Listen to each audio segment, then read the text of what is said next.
Bonsoir à tous, bienvenue, nous sommes le mercredi 14 mars et comme chaque semaine, le Saint-Père a poursuivi ce matin son cycle de catéchèse. Il a continué ses enseignements sur le thème de la messe en s'arrêtant cette fois-ci sur les rites de la communion et en particulier la prière du Notre Père. On écoute un résumé de sa catéchèse. Frères et sœurs, les rites de la communion lors de la messe commence par la récitation communautaire du Notre Père, qui est la prière des enfants de Dieu. Il n'y a pas de meilleure prière que celle que Jésus nous a enseignée pour nous préparer à la communion sacramentelle avec lui. Dans cette prière, nous demandons le pain quotidien, dans lequel nous voyons une référence particulière à l'Eucharistie, et dont nous avons besoin pour vivre en enfants de Dieu. Alors que nous implorons le pardon de Dieu et que nous nous engageons à pardonner à ceux qui nous ont offensés, le Notre Père nous dispose à l'amour fraternel.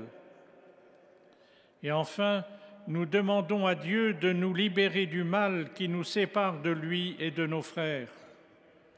Ce sont là des demandes très adaptées pour nous préparer à la communion. Le geste de paix qui suit est une sorte de sceau qui exprime la communion ecclésiale et l'amour réciproque avant de communier. Puis vient la fraction du pain eucharistique accompagnée de l'invocation « Agneau de Dieu ». Dans ce pain rompu pour la vie du monde, l'Assemblée reconnaît le véritable agneau de Dieu, le Christ rédempteur, et le supplie « Prends pitié de nous, donne-nous la paix ». Et puisque nous sommes toujours en plein carême, je vous propose à présent quelques réflexions, mais des réflexions d'enfants cette fois-ci. Ils nous disent comment ils vivent ce temps de prière et de pénitence. C'est une vidéo de nos confrères de l'ECDQ.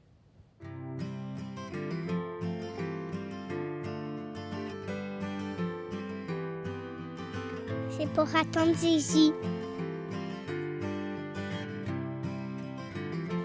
Pendant 40 jours, on doit faire des sacrifices parce que Jésus est resté 40 jours dans le désert. Des sacrifices, c'est-à-dire partager, être généreuse ou généreux ou des choses comme ça, des choses gentilles, faire des choses que normalement tu ne ferais pas. Le mot carême s'enracine dans l'expérience de Jésus, qui a fait 40 jours de prière et de jeûne au désert avant de commencer sa mission. Et l'Église a voulu justement reprendre cette expérience-là pour elle-même, pour ses fidèles. Je pense que c'est presque depuis les débuts que l'Église offre aux chrétiens de revivre l'expérience de Jésus au désert. Par ce temps de préparation, en même temps, ça devient un temps de préparation aux fêtes de Pâques.